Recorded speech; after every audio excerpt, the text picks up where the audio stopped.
The tale opens with a lethal hitman tailing his target's vehicle, which is shielded by 2 escort cars. He speeds ahead, and a bag slips from his back, tumbling onto the road and triggering sharp obstacles that flip one of the cars.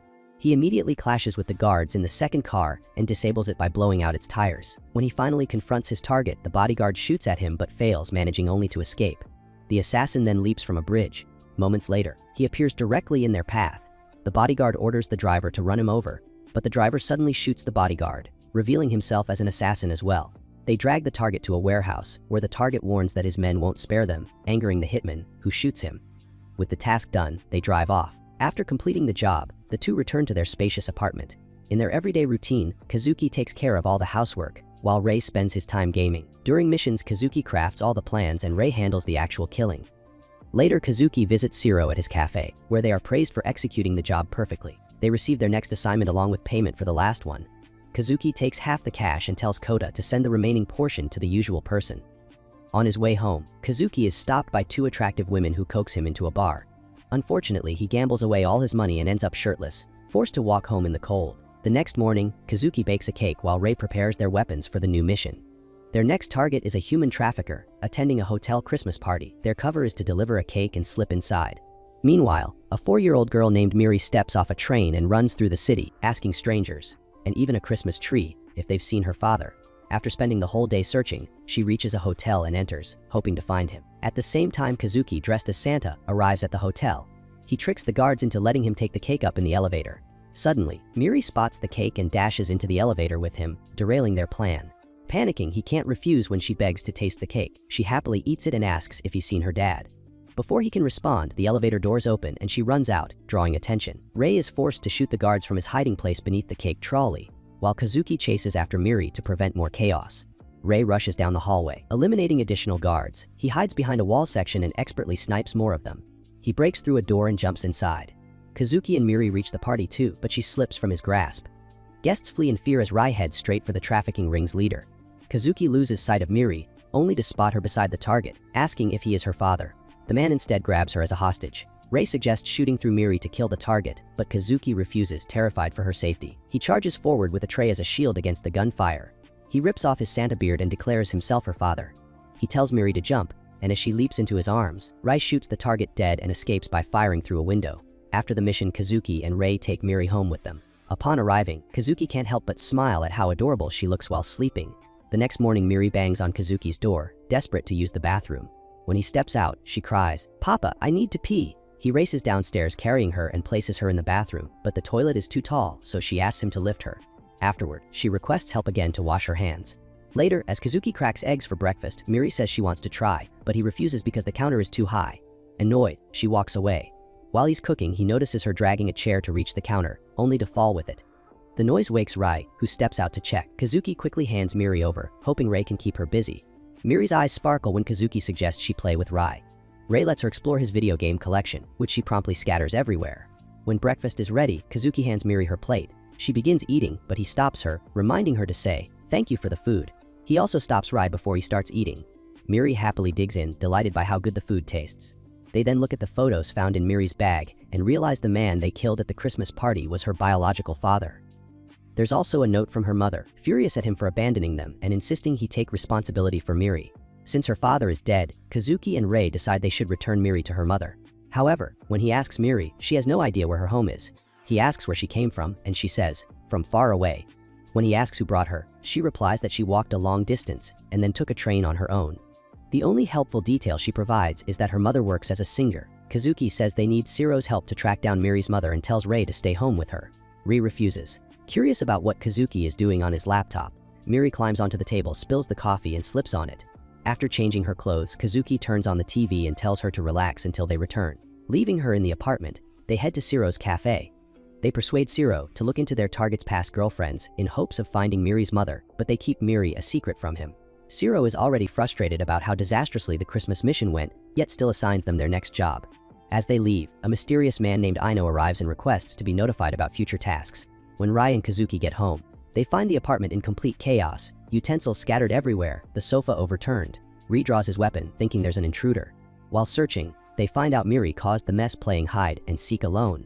She appears when she hears them, still excited, then darts away. During dinner, Kazuki reads the details of their next target, a drug kingpin living in a heavily guarded mansion. Getting close will be difficult, so he asks Rei for ideas. Rei says to charge straight in and kill everyone, shocking Kazuki. Miri then walks up and bluntly insults Kazuki's cooking before running off to play hide and seek. Kazuki begins looking for her, but each time he finds her, she runs to hide somewhere else. Rei comments that Kazuki is good at hide and seek, which sparks an idea for their mission. While they discuss the plan, Miri becomes upset because Kazuki stopped playing with her. After gathering supplies, they prepare to leave but don't know what to do with Miri. Kazuki tries bribing her with snacks, and she happily takes them. Just as they think she's satisfied and walk out, she follows them. When he shuts the door, she cries loudly, drawing the neighbors' attention, so they reluctantly take her along. The plan is for Rei to wait in the backyard while Kazuki pretends to be a security system repairman to draw out the target. But as Kazuki reaches the entrance, Miri honks the car horn, saying she needs to pee. He tells her to hold it and proceeds. Inside the mansion, he reaches the security room, shocks the guard, and disables the CCTV. Then he begins planting explosives. Meanwhile, Miri rings the front doorbell and asks a henchman if she can use the bathroom. He lets her in, but she spots Kazuki and shouts, "Papa, I found you! Are we playing hide and seek? Okay, I'm in!" before running off.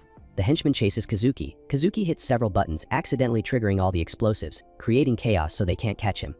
Still chasing Miri, he ends up in the target's room surrounded by guards. Just when things seem hopeless, the henchmen begin dropping one by one. Rei is shooting from the backyard with perfect precision. Kazuki shields Miri while Rei wipes out the guards. Kazuki then grabs Miri, hauls Rei along, who keeps shooting with his free hand, and they escape on a speedboat.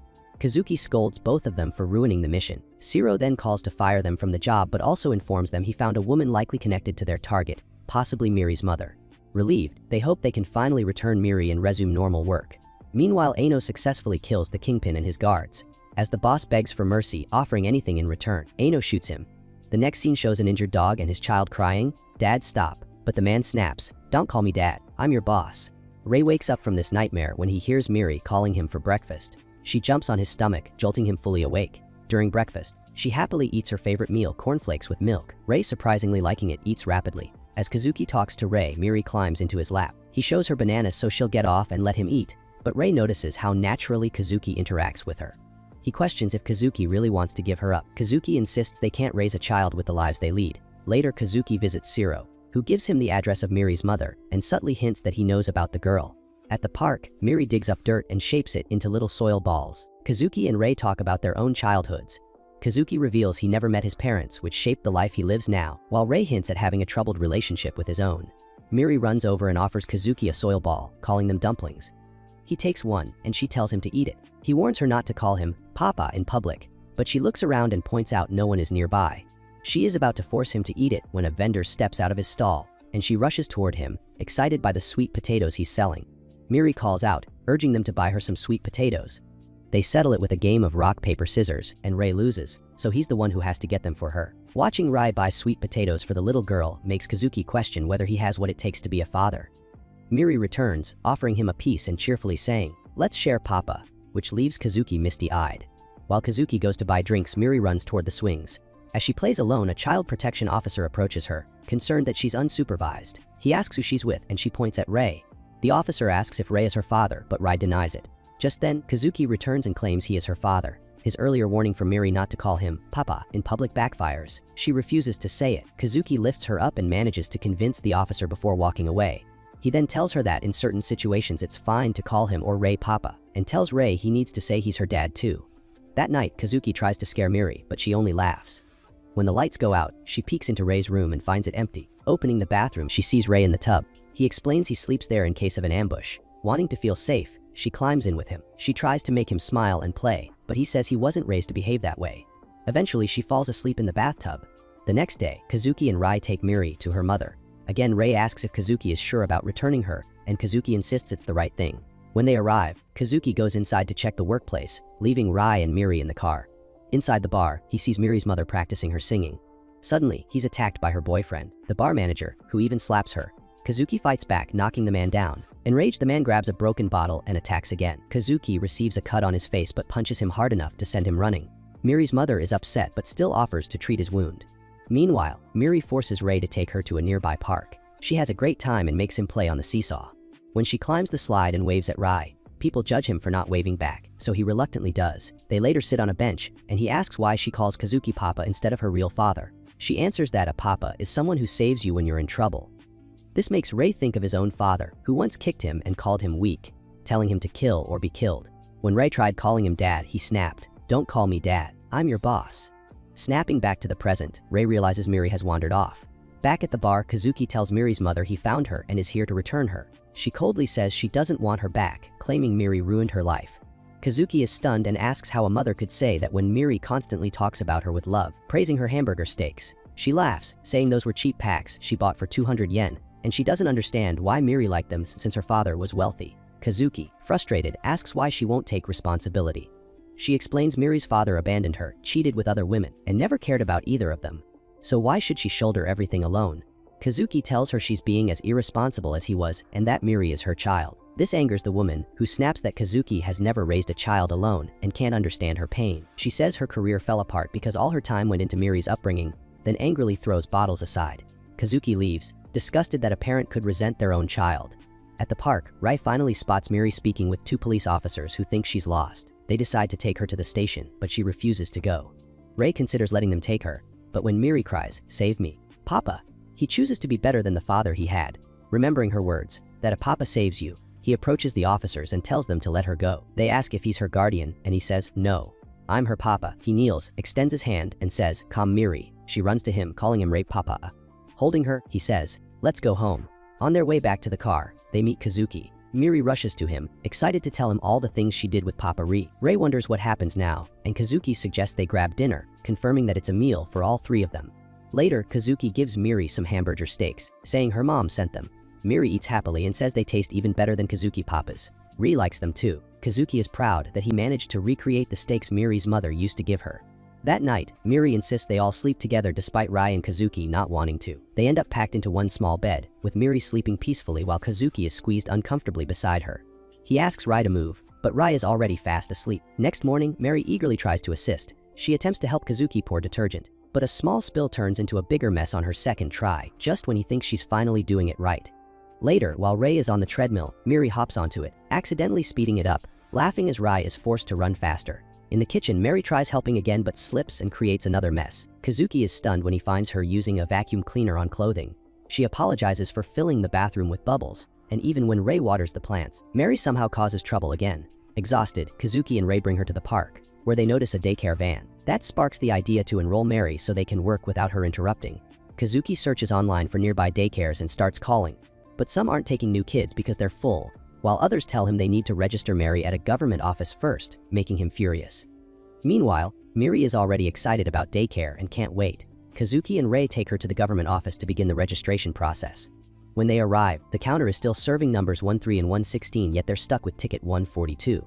After a long wait, their number is finally called. Kazuki looks worn out as he speaks with the staff about all the documents needed to officially register Miri. But once everything is completed, she'll be able to start school soon. Back home, Kazuki worries about submitting government documents due to his background as an assassin. Ray suggests they handle it with a bribe. At that moment, Miri runs toward Kazuki just as he agrees with Ray's idea and prepares to toss out the paperwork. She jumps up, bumps her head into him, and knocks him over. Crying, she says, "Papa, you lied. You said I was going to daycare." So Kazuki decides forging documents is the best solution. Ray comforts Miri, assuring her that Kazuki is getting her into daycare for sure.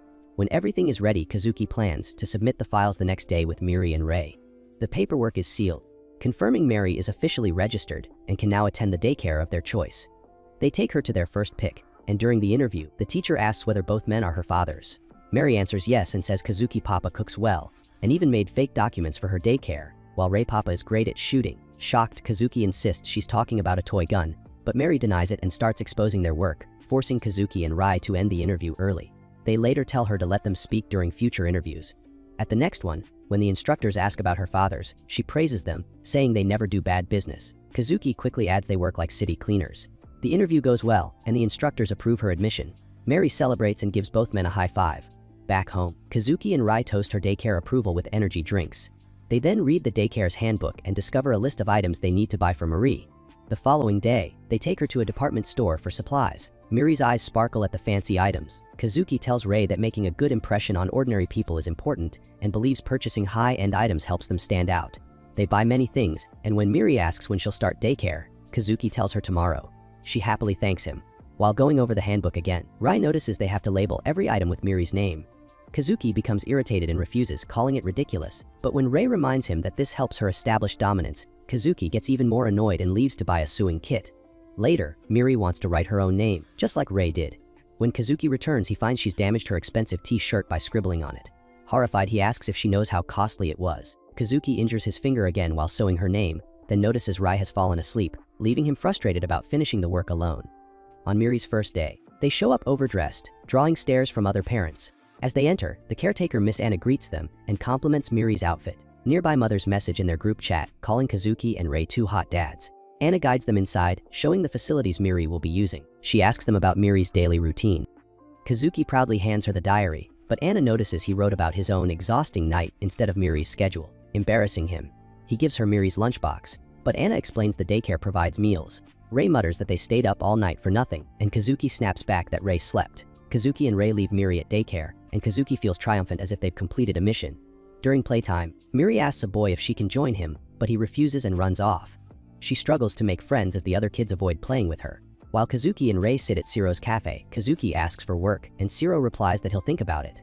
Later, when they pick Miri up, she doesn't look cheerful after daycare. As she continues going, she seems even sadder each time Kazuki arrives. One evening, Kazuki comes early and notices Miri sitting alone. Miss Anna approaches and explains that Miri's clothing makes her stand out too much, recommending a different shop where they can find more ordinary outfits. They take Miri shopping and are thrilled by how cheap everything is. Miri asks for toys, and Kazuki tells her she can get as many as she wants since everything is inexpensive. Back home, they feel satisfied after buying so much. Miri excitedly asks if she can wear her new outfit the next day, and Kazuki agrees, telling her not to worry about getting it dirty. Next morning, Kazuki drops her off in a more normal outfit. Miss Anna says it suits Miri well and gives Kazuki a thumbs up. He stays for a bit to help her make friends by kicking a ball with her, drawing the attention of other kids who join in. Soon, everyone is playing together, and Miri looks delighted. That evening, when Kazuki picks her up, she happily tells him she had fun. Later, Kazuki and Rei surprise her with her own bedroom. She loves it and hugs them gratefully. In the next scene, while Rai and Miri play a game, Kazuki checks their expenses and grows anxious. They've spent too much on Miri. He laments they're going broke. Rei asks why, and Kazuki cries that it's because they aren't working. But Rei and Miri continue playing carefreely. Kazuki warns Rai there will be no games without income, making Rei gloomy, then adds there will be no pudding for Miri, shocking her. He decides it's time for their last option and goes to Shiro to beg for work. Not trusting them with assassinations, Shiro assigns several smaller tasks. Kazuki accepts, saying they'll handle them no matter what. As they prepare to begin, the phone rings. It's the daycare. Kazuki learns the daycare will be closed for a week due to a flu outbreak. He panics, knowing Miri will be home and disrupt their work. When they pick her up, she jumps into Kazuki's leg, excited to go home. On the way, Rei asks what they're going to do about their jobs, and Kazuki says one of them must stay home to watch her. Miri suddenly asks what their job is, explaining she needs to learn about her parents' work for homework. Kazuki dodges the question, and when Rei tries to slip away, Miri blocks him, asking if he's heading to his job. He turns back without answering, and she begs him to take her with him. That night, while Miri sleeps, Kazuki looks worn out after 3 days of working at night and caring for her during the day. Rei is exhausted too and rests his head on the table. Kazuki grabs his hair to wake him, saying they still haven't finished the job. Next morning, Miri watches her favorite cartoon while Kazuki asks Rei to watch her because he needs to go out. As he leaves, Miri says she wants to come, but he tells her no, that he's going to work and she should stay with Rei. She pouts, and Rei falls asleep, ignoring her attempts to wake him. So she sneaks out, determined to follow Kazuki and discover his job. On the way, she sees a beautiful woman and imitates her walk. Still trailing Kazuki, she signals herself to stay quiet when another woman notices her. She peeks at Kazuki from behind a sign, but gets distracted when she sees a dog and stops to pet it, losing track of him. She then starts running to find him. When Rei wakes up, Miri is gone. He searches the house but can't find her. Meanwhile, at Shiro's cafe, Kazuki receives Rei's call and learns she's missing. Shocked, he shouts in panic while Shiro listens silently. Miri ends up at a place where several paths split, and passers-by look at her curiously. Kazuki rushes home and demands to know how long she's been gone, but Rei doesn't know. They search every corner but find nothing. Confirming she's missing, they split up. Rei checks the daycare while Kazuki heads to the riverside. They even ask strangers if they've seen her. Kazuki reaches the park and chases a girl he thinks is her, but it's not Miri. Meanwhile, Miri arrives outside Shiro's cafe and bumps into Aino, who lifts her up but puts her down after Miri apologizes. Then Shiro comes outside and brings her in. Kazuki imagines terrible things happening to her until he and Rai finally reach the cafe and find her. She calls out, "Papa," excited to see them, confusing Shiro. Kazuki quickly says that her parents were searching everywhere, which puzzles Miri. He thanks Shiro, sweating nervously, and Shiro replies sternly that he merely sheltered a lost child. When Shiro goes to serve a customer, Kazuki quietly tells Miri not to call him Papa in front of Shiro. She says, "Got it," just as Shiro returns and asks what she got. Kazuki covers by saying it's nothing, just related to a babysitting job. They've been watching this kid, but she went missing and scared them. Shiro then asks about the job he assigned them. Kazuki explains they're working on it as fast as possible. Shiro insists the task must be finished on time. Kazuki admits they're overwhelmed, they have to watch Miri and haven't slept. Ri adds that it's been 3 days without sleep. Shiro offers to look after Miri so they can focus on the job. Meanwhile, Miri finishes her drink and happily thanks him. Back at home, Miri packs her bag, excited to go to Shiro's cafe. Ri asks Kazuki what they'll do if she spills their secrets in front of Shiro, and Kazuki, terrified, says the consequences would be fatal. Miri runs over cheerfully saying, "Let's go, Papa," and Kazuki warns her again not to talk about them in front of Shiro. She promises with a smile. They drop her off, and when she almost calls him Papa, Kazuki quickly shushes her before he and Rei leave for their job. Shiro prepares a drink for Miri and she lights up as she tastes it. On their way, Kazuki mutters that Shiro is colder than he seems, while Rei adds he's quite the ladies' man. Kazuki imagines Miri announcing she'll marry Shiro and kissing him, which makes him panic and speed up the truck, determined to finish the job quickly and return to her. At the cafe, Miri asks Shiro if he knows what Kazuki and Rei do for work. He says he does. Excited, she begs him to tell her since they never do. Shiro lies smoothly, saying Kazuki is a stand-up comedian. She asks what that means, and he explains it's someone who makes people laugh. Then he claims Rei is an oil baron, though Miri doesn't understand. Meanwhile, on the mission, Kazuki cries that Miri will expose everything, while Rei, focused on his target, tells him to be quiet. Back at the cafe, Miri draws a picture with crayons, telling Shiro she's drawing their jobs. She slips and calls them Papa, then tries to cover it. Realizing something, Shiro gently asks if she wants to go home because her family might worry. Miri answers that she's fine as long as she's with Kazuki and Rei. As she almost finishes the drawing, he asks if she likes them, and she says she loves them very much. Shiro smiles. Kazuki and Rei return after the job. Shiro tells them Miri fell asleep. Rei picks her up gently, but even in sleep she calls them Papa. Kazuki rushes to explain they plan to return her to her real family eventually, but Shiro reveals calmly that he already knows everything. Thankfully, he doesn't mind as long as their situation doesn't interfere with work. Next day at daycare, Miri presents her parents' job report, shocking the mothers with her claim that her dads are secret oil billionaires. Afterward, she runs to Kazuki and Rei, hugging them. Kazuki thanks her for the picture, and Rei praises her. Later at Shiro's cafe, Shiro admits he always knew. He says he had considered taking action but changed his mind after spending time with Miri. He understands why they took her in. Still, he warns that their kind of life always comes with consequences, and asks if they're ready for whatever happens. In the next scene, Kazuki watches the news. An actor apologizes for his son, who was arrested for assault. Reporters blame lenient parenting. Kazuki starts worrying about his own parenting, wondering if he's too soft. He imagines teenage Miri getting arrested for theft and lashing out at him for being raised by scum like you. He asks Rei what they'll do if she goes down the wrong path. Rei points out Kazuki talks as if he's flawless. Kazuki admits he's not. Parental abandonment shaped him, and decides he needs to be more attentive so Miri doesn't grow up wrong. When he arrives to pick Miri up, Miss Anna informs him that Miri got into a fight with a classmate. Another child said Miri hit first, but no adult saw it.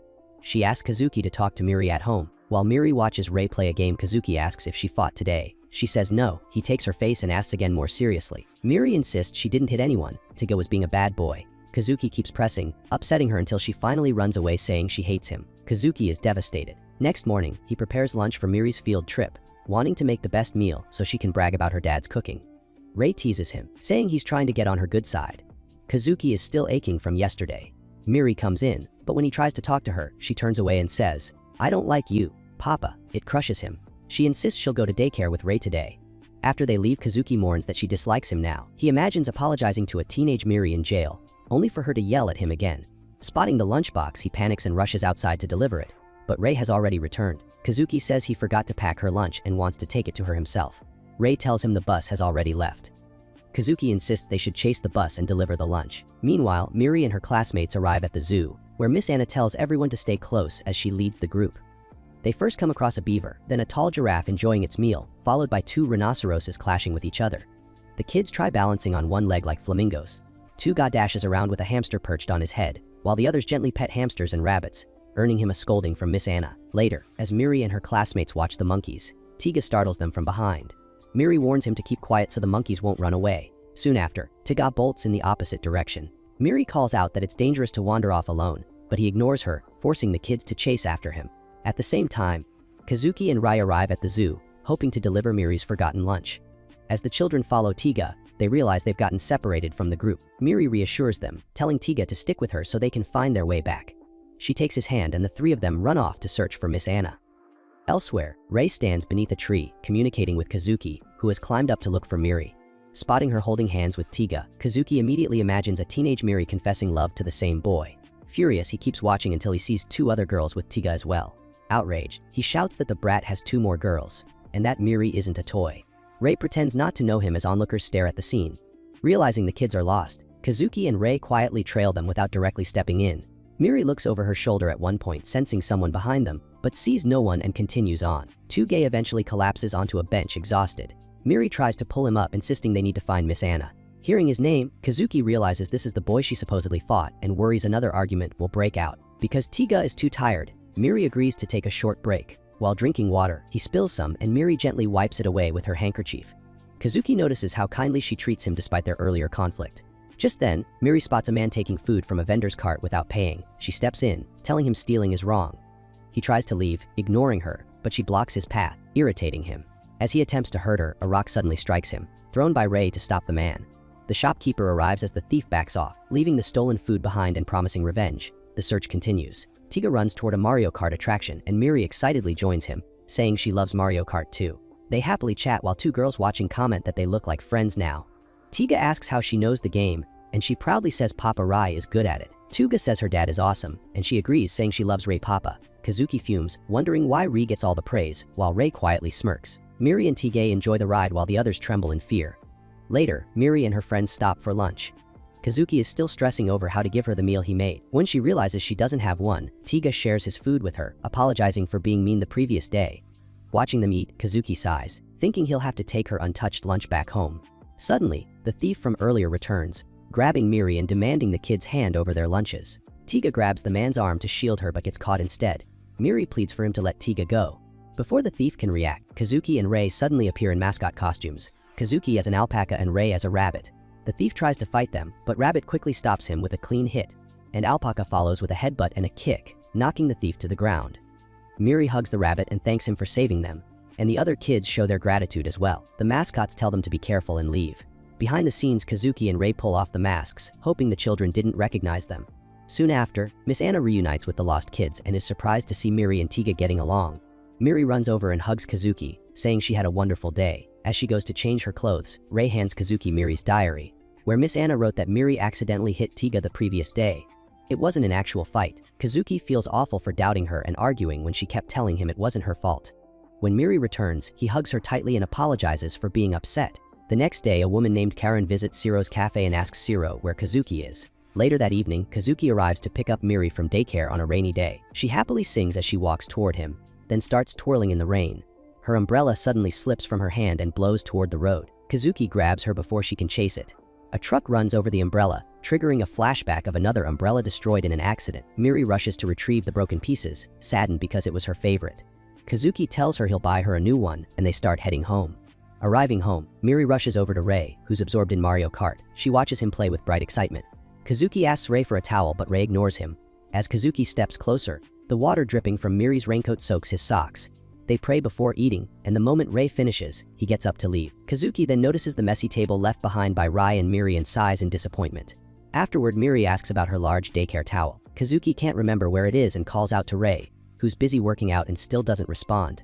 Then Kazuki finally spots the towel on the sofa. Later, while searching through his drawer, Kazuki finds a photograph of himself with his beloved, and the memory weighs heavily on him. Meanwhile, Miri falls asleep while he stitches her name onto her daycare handkerchief. Kazuki tells Rei he needs more help with Miri since he handles most of the chores. Rai insists he is helping. Kazuki asks how. Rei replies we'll play games together and stuff. Kazuki tells him that's not enough, he needs more support. Rei says he's doing his best. On his way home from the store, Kazuki notices Karin and quickly hides in an alley, confused about why she's there. Two women appear and begin chatting loudly beside him. One even grabs his hand, saying she missed him and wants him to join them. Panicking at the thought of Karin seeing this, he blurts out that he's getting married soon and hurriedly escapes. Back home, he gets straight to chores while thinking, is this happiness? Just endless work every day. As he cooks, Miri tugs at him, wanting to play. Irritated, he almost raises his voice, but her innocent question, why won't you play with me, stops him cold. Then the doorbell rings. He calls Rei to answer it, but Rei doesn't respond, so Kazuki goes himself. Miri clings to his leg as he walks. At dinner, Miri asks Rai to eat her tomatoes. He refuses, saying he doesn't like them. Both of them begin complaining about the meal. Kazuki, fed up, snatches their plates away, telling them they don't have to eat at all. They whine louder, begging for French toast instead. Kazuki finally snaps, shouting, "Do you think I'm your maid?" and storms into his room, slamming the door. Confused, Miri asks Rei what's wrong. Rei has no idea. Next morning, Miri wakes Rei, saying she's hungry. He asks where Kazuki is, but she doesn't know. They find a note saying Kazuki will be out for the day. The entire house is a mess and Miri is still hungry. Rei realizes he now has to step up. He checks the kitchen, finds cornflakes and serves them to Miri. She happily says they're delicious and that Kazuki Papa never lets them eat stuff like this. She then asks if they're going to daycare today. Rei panics when he sees the time it's late. He quickly dresses her and packs her bag. It's raining heavily, so he takes her on his bike and Miri enjoys the ride. Kazuki, meanwhile, hides at Siro's cafe, hoping that by disappearing for a day, Rei and Miri will appreciate him more. He vents about the burden he carries. Siro tells him that his sister-in-law Corinne returned the money he sent again.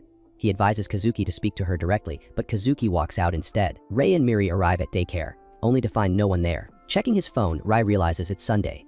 Kazuki heads to a casino and starts gambling. Luck is on his side, and he wins big. Women crowd him, hugging him and cheering. He feels elated, soaking in the attention. Back home, Rei is exhausted from caring for Miri, who is busy playing video games.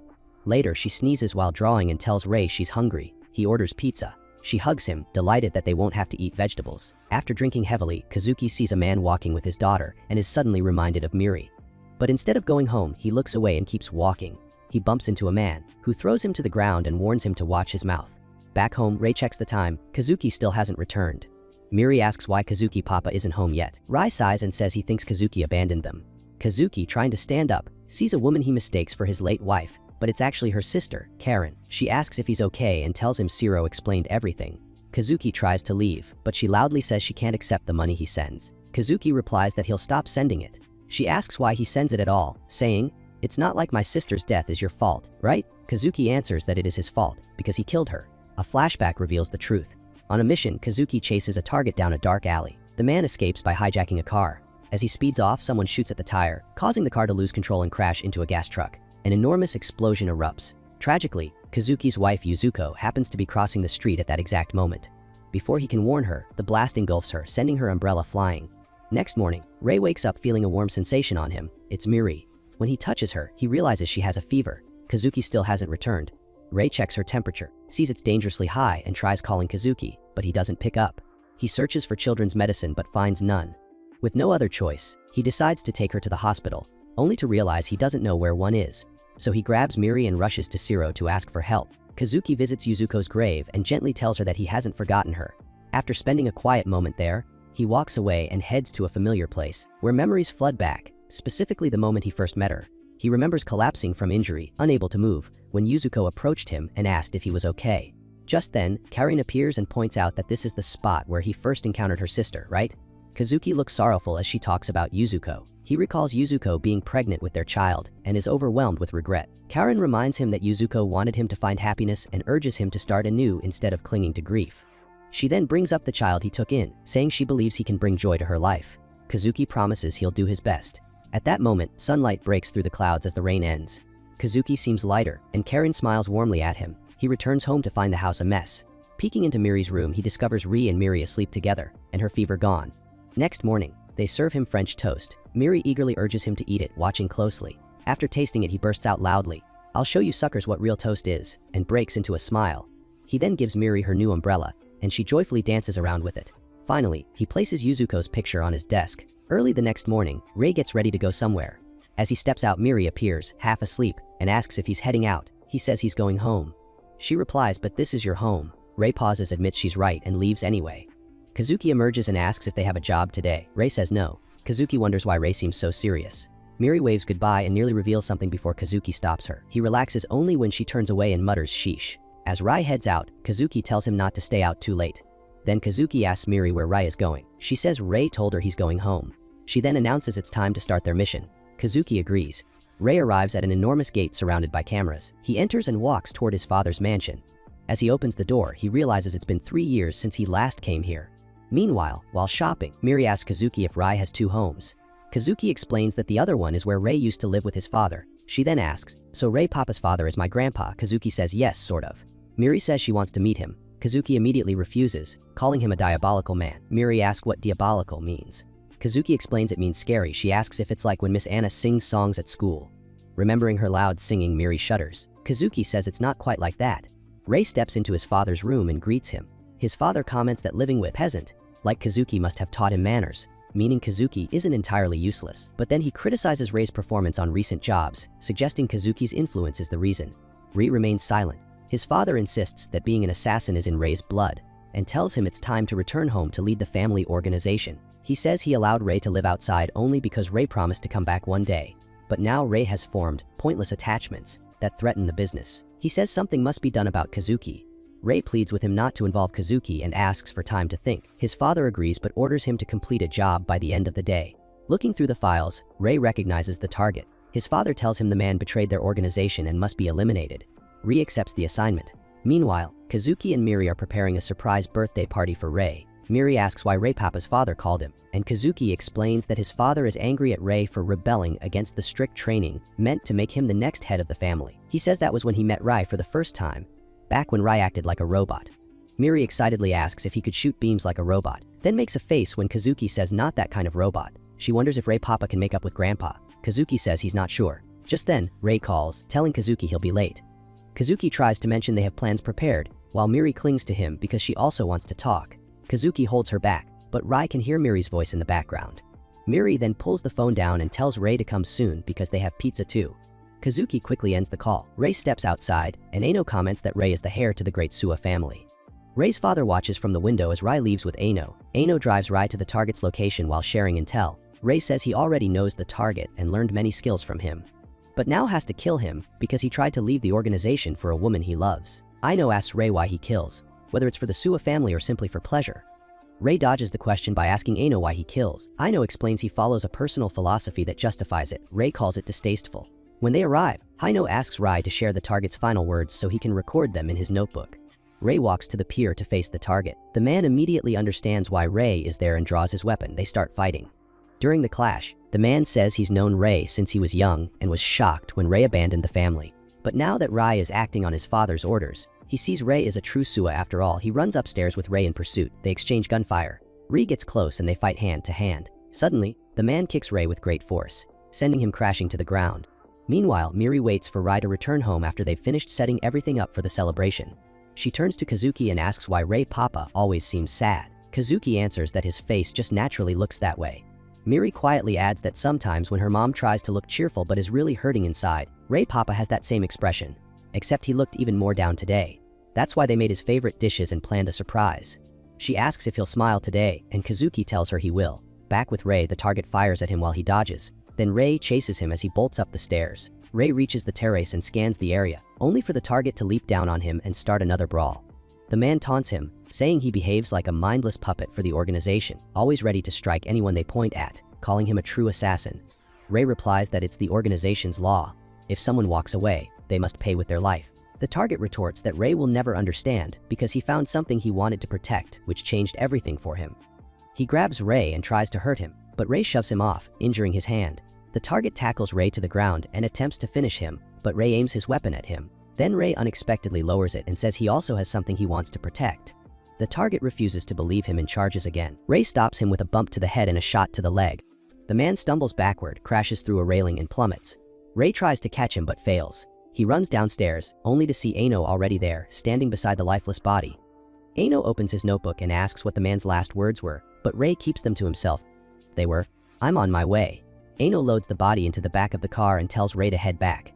But Rei chooses to stay behind, mulling over the target's words. His phone rings. Kazuki asks when he's coming home. Rei says he needs some time alone. He then drifts into thoughts of every assassination he has carried out, wondering if he's capable of changing. Kazuki suddenly appears to pick him up. Rei refuses, so Kazuki insists, saying there's no time and orders him into the car.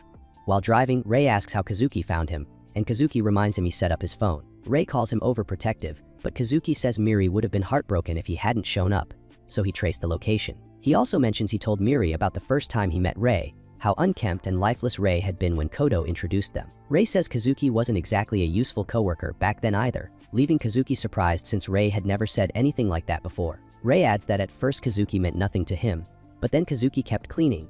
Kazuki explains he just couldn't stand seeing Rei living like that. He cleaned Rei's entire place, bathed him, trimmed him, cooked him proper meals, and little by little Rei began enjoying life with him.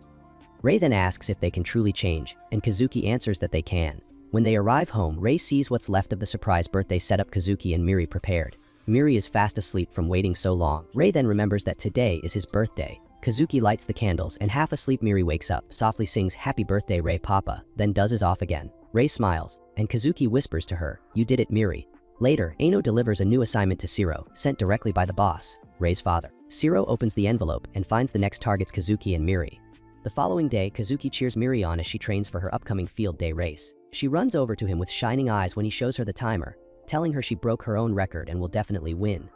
Rei hands her a towel, and Kazuki announces that it's their duty to guide and encourage her. Rei begins giving complicated advice, which completely confuses Miri.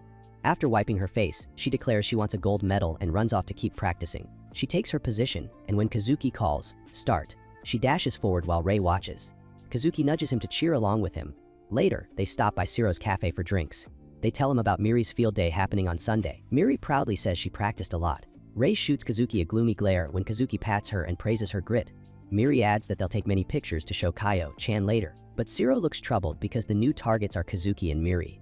That night, a man suddenly bursts into Miri's daycare by crashing through a wall. He scans the room carefully and reaches into his bag to pull something out.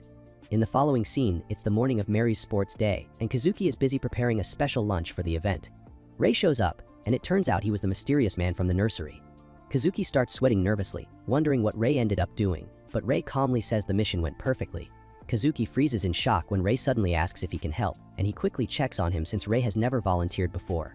Rei begins assisting by scooping rice into a bowl to shape rice balls. Kazuki becomes emotional watching him work. Rei asks whether Mary will like them, and Kazuki says she'll be thrilled that Rei Papa made them. Rei then asks what exactly happens at a field day, and Kazuki admits he's never been to one either, but assumes they'll just cheer for the kids running around.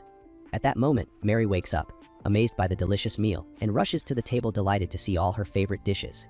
Kazuki mentions that Rei helped make the rice balls today. When they arrive at daycare, Kazuki tells her they'll be cheering from the sidelines. The daycare is fully arranged for the event.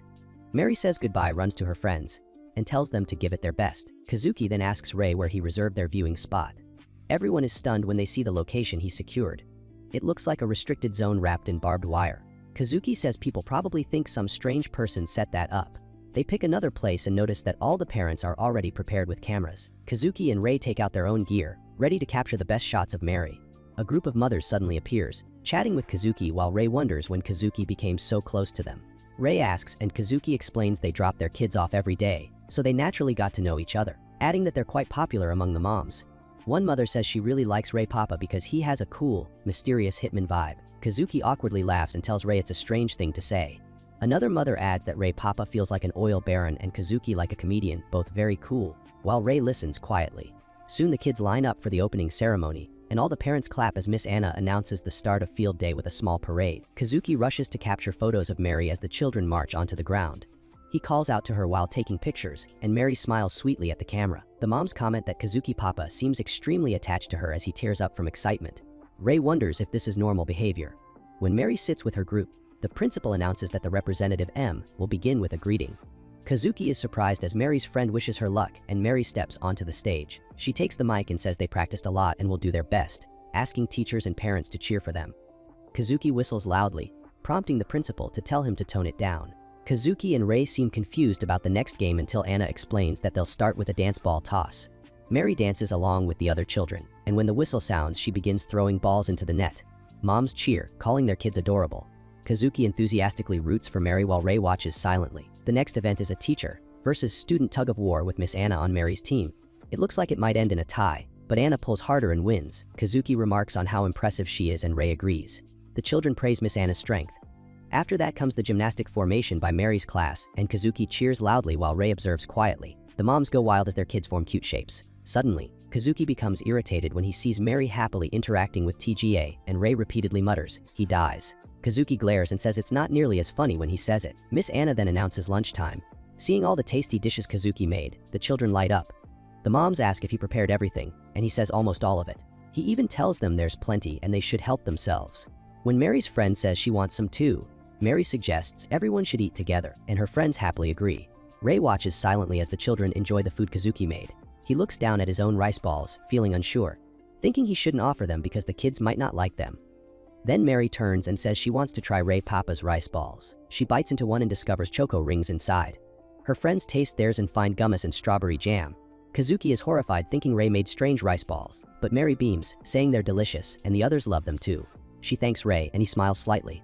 When break ends, Mary declares that she's going to win the gold medal. Kazuki encourages her, saying she worked hard enough to get it. She announces that she's heading out and Ray tries to cheer but can't get the words out. Anna blows the whistle, and the kids begin running while parents cheer. She calls the next group and Mary looks nervous as she steps up. Ray comments on her nerves and Kazuki says it's making him nervous too. He shouts for her to relax and assures her everything will be fine. The whistle blows and the children sprint.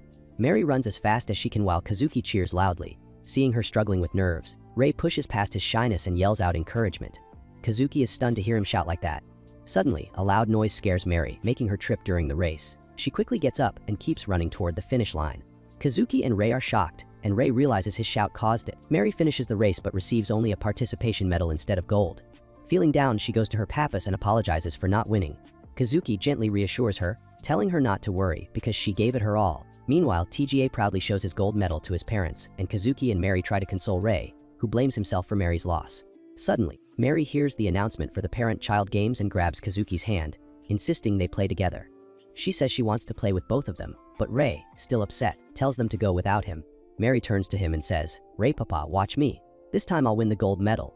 Before heading off with Kazuki, Ray watches them go, thinking that cheering is a lot harder than he expected. All the parents gather in one spot as Miss Anna announces the parent-child race. Mary waves at Ray, telling him to watch her, and Ray waves back. When Miss Anna signals the start, everyone races off. She explains that they'll face several obstacles along the way. The first is to bite a snack hanging in the air.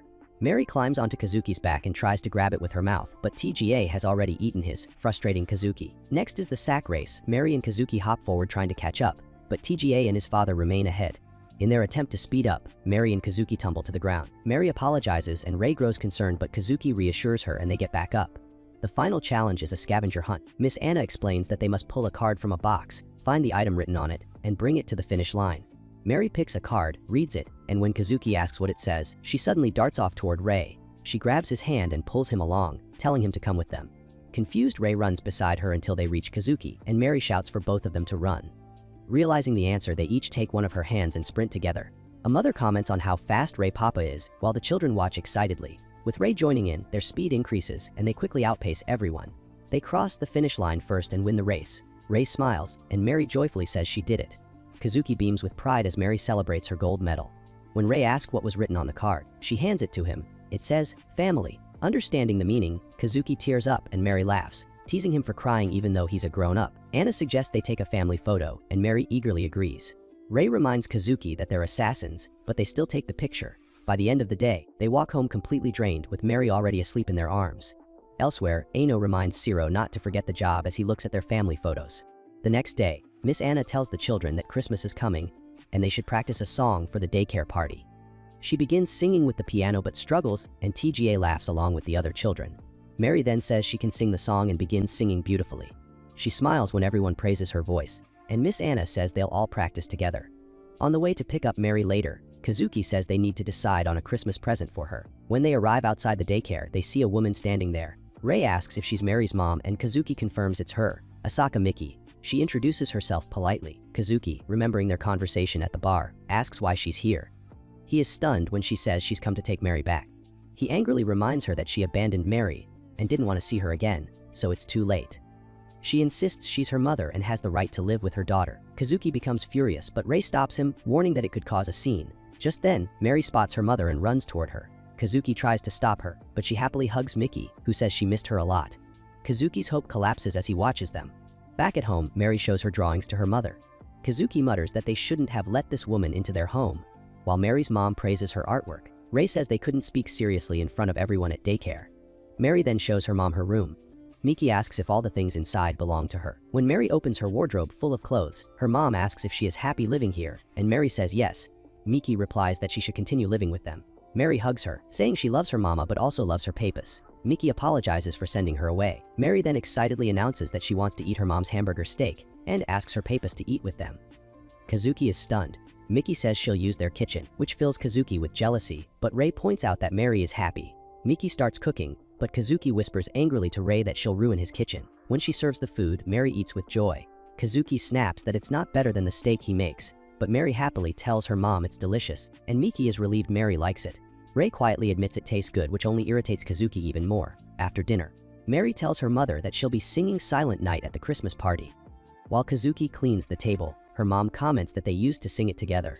Mary asks her to sing with her now, but Miki jokes that she charges a high fee and doubts her papist can afford it. Rei stares at her, and Mary tells her papist to pay up, but Kazuki yells absolutely not. Later, after covering Mary with a blanket as she sleeps, Rei joins Kazuki and Miki. She pulls out a cigarette, but Kazuki stops her, saying smoking isn't allowed because a child lives there. He asks why she suddenly wants Mary back. Miki reveals she has throat cancer, can't sing anymore, and lost her job. Rei bluntly asks if she's going to die, and Kazuki shuts him up. Kazuki tells her he doesn't care about her tragic situation because it has nothing to do with Mary. Miki says that after everything she's endured, fate dealt her this final blow. She admits she doesn't have long to live, begging for forgiveness and asking for a chance to start over with her daughter. She says she'll return to her parents' home and take Mary with her. Kazuki grows upset and tells her to stop. She pleads again, asking for her child. Kazuki tries to walk away, but Rei says to let Mary enjoy the Christmas party first before deciding anything. While Mary sleeps contentedly, Miki says she'll rent a nearby apartment so Mary can keep attending daycare a bit longer. She explains she wants to spend the rest of her life living for Mary. Kazuki says he still doesn't believe her. Rei reminds him that Mary's feelings matter too. Miki thanks them for taking care of her daughter and hints that she knows about their assassin lives, threatening to blackmail them if needed. Kazuki and Rei are stunned, unsure how she found out. She says that as Mary's mother, she can't leave her in their care anymore. She leaves, saying she'll return, and this time she'll take Mary. Kazuki and Rei head to Ciro's cafe and tell him about Mary's mother. Rei asks how she knows where they live and that they're assassins. Ciro casually admits he told her, causing Kazuki to spit out his drink. Ciro shows them a family photo, and Rei insists they never took that picture.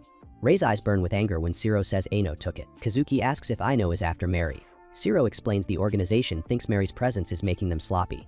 If they don't remove her themselves, the organization will intervene, and that would be much worse.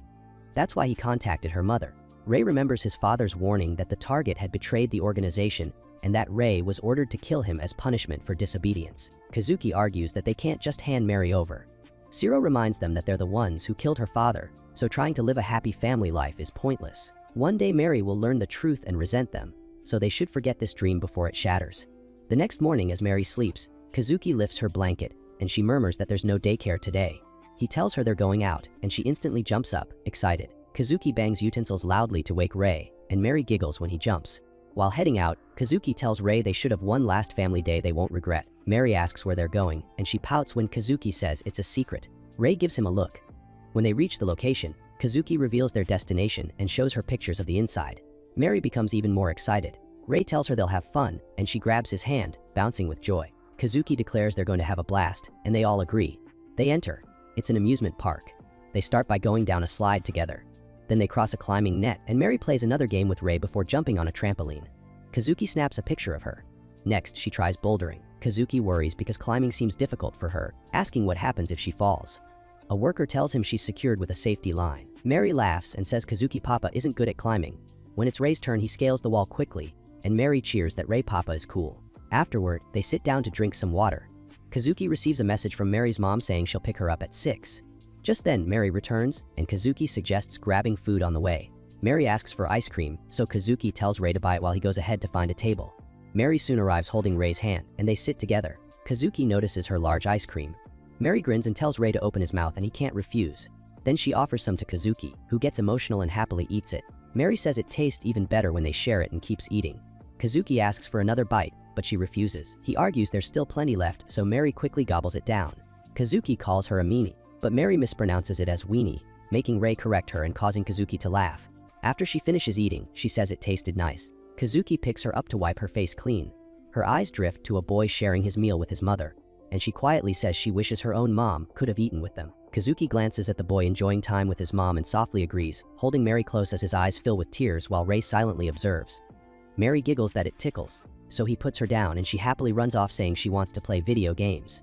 As she waves from a distance, Kazuki asks if they robbed Mary's mother of her happiness. Rei answers that he doesn't know, then stands and says they should enjoy the day. They play Mario Kart afterward and Rei wins. Mary compliments him and Kazuki buys her toys, telling her she can choose anything she likes. Mary joyfully thanks him. She then says she wants to wear a new dress for the Christmas party, and they tell her it will suit her well. Eventually, they reach the Ferris wheel and Mary says it looks huge. Kazuki suggests they take a ride. Mary asks if it's scary, and Rei says it isn't. When the wheel rises, Mary is amazed by the view. Kazuki quietly tells Rei he isn't ready for what's coming. Rei admits they've grown too attached, looking troubled. Kazuki says he only wants Mary to have a peaceful, ordinary life with her mother instead of a dangerous one with assassins. Rei becomes emotional. Just then Mary announces they're at the top and calls them to look. They all lean toward the window, taking in the scenery. Rei says it's beautiful. As the wheel descends, Rei thanks Mary for showing him things he never experienced before. Kazuki replies that they received more than they ever expected. Suddenly, the Ferris wheel stops. Later, they return home where Mary sees her mom, and Kazuki says this is the surprise gift from her papus. She beams when he adds that it's a sleepover just for her and her mother. She runs to her mom while the two men stand there, heavy-hearted, knowing she'll be gone for good. Kazuki calls out to Mary to cover her with a blanket so she won't get cold. She says goodbye to her papus and walks away. Kazuki and Rei watch with sorrow, aware she won't return. In the next scene, Rei is gaming when Kazuki comes over and asks if he plans to sleep. Rei says he'll rest in the morning. Kazuki reminds him that morning has already arrived and heads to his room saying goodnight. Rei struggles to sleep, thinking nonstop about Mary. He notices her toy beside him as he tries to drift off. Meanwhile, Kazuki walks into Mary's old room, picks up her drawing pad, and looks through her artwork. He finds what she made for them on Father's Day and recalls her thanking them for everything, causing tears to fill his eyes. Rei, asleep, keeps Mary's toy close. Later, both look gloomy eating without her. Kazuki goes shopping afterward and unknowingly buys her favorite cornflakes, realizing it only after reaching home. He and Rei end up eating Mary's favorite cereal together. Kazuki then visits the park where he used to bring Mary. A girl passing by briefly catches his attention, and people nearby grow suspicious because he's been sitting there all day. When he hears their whispers, he feels like they think he's a kidnapper.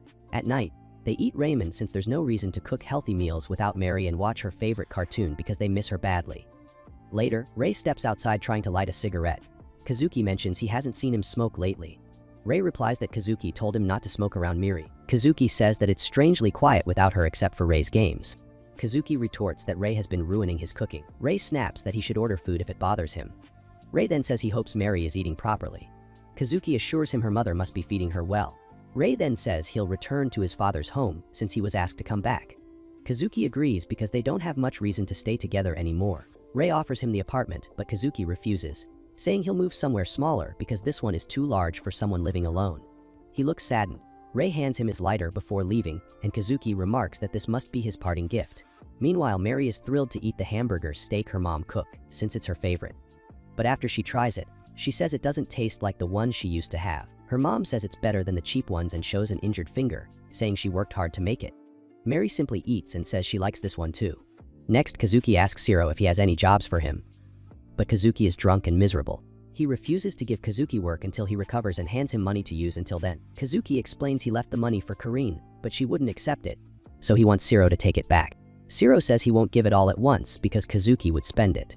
Kazuki says he's not his mother. Shiro comments that Mary meant more to Kazuki than he expected. He asks about Rei, and Kazuki says Rei left early in the morning because his father summoned him. Shiro replies he had no choice but to return. Meanwhile, Rei stands before his father who asks if he has truly decided to come back. Rei says yes, boss. His father welcomes him, saying he will now learn their family business and eventually take the lead, giving Rei his position. We then see Mary practicing a song for a Christmas celebration while her mother listens. She claps afterward, praising Mary's singing. Mary hugs her and says everyone at daycare praises her too. As her mother organizes clothes in the drawer, Mary asks when Kazuki and Rei will come to get her. Her mother tells her those men aren't her papus. Mary insists they are. Kazuki cooks wonderfully and Rei is good at games, and wishes they could all live together. Her mother hugs her, apologizing for making her feel lonely, promising to become the kind of mother she loves. Mary replies that she already loves her. Back with Rei, his father says there's something Rei must deal with before learning the business. He believes Rei still has too many emotional bonds. Showing Rei a photo of him with Mary and Kazuki, he tells Rei to sever all ties with them. But knowing Rei may find it difficult, he adds that he will eliminate them himself. Mary rests quietly beside her mother while Rei pleads with his father, begging him not to harm her and promising he'll obey if she's spared. His father coldly replies that an assassin has already been sent after Miri and Kazuki. Panicked, Rei rushes out, calling Kazuki to warn him. Kazuki immediately runs to protect Mary while informing Shiro over the phone. Meanwhile, once Mary is asleep, her mother steps out of the room. At that moment, Misaka's phone rings and footsteps approach the stairs. She hesitates to answer, but the doorbell interrupts, so she goes to check. When she asks who's there, a man claims he's delivering a package, but the moment she opens the door, he shoots her and walks in. It's Oi, arriving to eliminate Miri. Misaka collapses as he grabs her hair and demands to know where Mei is. She manages to slip away and crawls toward Mary, but her wounds stop her from moving farther. Oi tells her to speak her final words before he kills her. Just then Kazuki shows up and fires, but Oi blocks it and hurls him aside. When Oi tries shooting him, Kazuki throws a bag at him and then spots Mary's mother dying nearby. He attempts to shoot Oi again, but Oi stops him by choking him and says Kazuki is also a target, shooting him in the shoulder. Meanwhile, Mary remains asleep in her bed. Kazuki collapses, and Oi tells him to wait his turn because he wants to write down the woman's final words first. Kazuki threatens to call the police, but Oi says he'll finish everything before they arrive. Kazuki insists it's over for him now.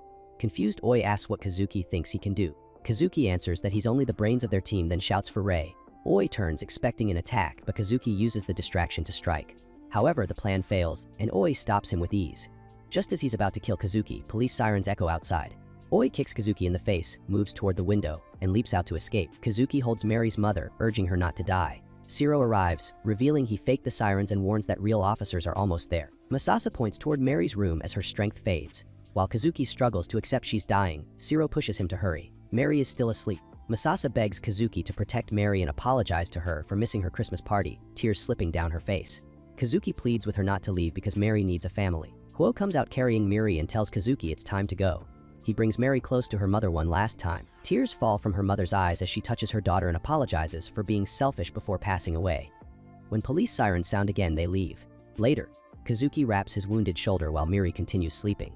Shiro takes them to a safe hideout, explaining that Rei was already informed of their location. When Rei arrives and sees Mary resting, he feels relieved she survived. Shiro apologizes for separating Mary from them and giving her to Masasa, thinking it would keep her safe from the people investigating Rei's past, but he admits he was wrong and blames himself.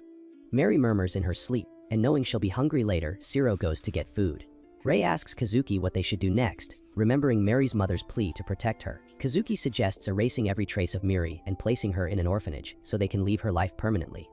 But Rei wants to stay with her, admitting he's lived like a lifeless statue who has only run from his father's world. He remembers the warmth of holding her hand and the peaceful moments walking with Kazuki and Miri. He wants that life again. Kazuki initially argues they can't be part of Mary's future anymore, but Rei insists they must protect her and think of a way. Kazuki suddenly remembers his wife, his time with Mei, how happy Mary made him, and his sister-in-law telling him she believed he could make Mary happy too. His heart changes and he decides not to abandon her. When Mary wakes up asking for her mother, Kazuki hugs her and lies that she had something important to do and will return soon. Mary falls asleep in his arms again. Kazuki then tells Rei they'll split chores and childcare more fairly this time. After putting Mary back to bed, they speak to Shiro, explaining they plan to quit being assassins and focus on raising Mai. The next morning, Mary jumps on Rei to wake him, laughing. Afterward, they prepare breakfast together. She helps with cooking and comments on the delicious smell. When the meal is ready, it looks great. Kazuki tastes it, and Mary asks if it's good. He tells her she passed, and she excitedly high-fives Rei. Later, as Mary gets ready for nursery, she struggles with her tight shoes because she's grown. Outside, Rei mentions it's been a year since they adopted her. Snow falls, and Mary runs ahead, saying she wants to play. She proudly shows them a Santa drawing she made.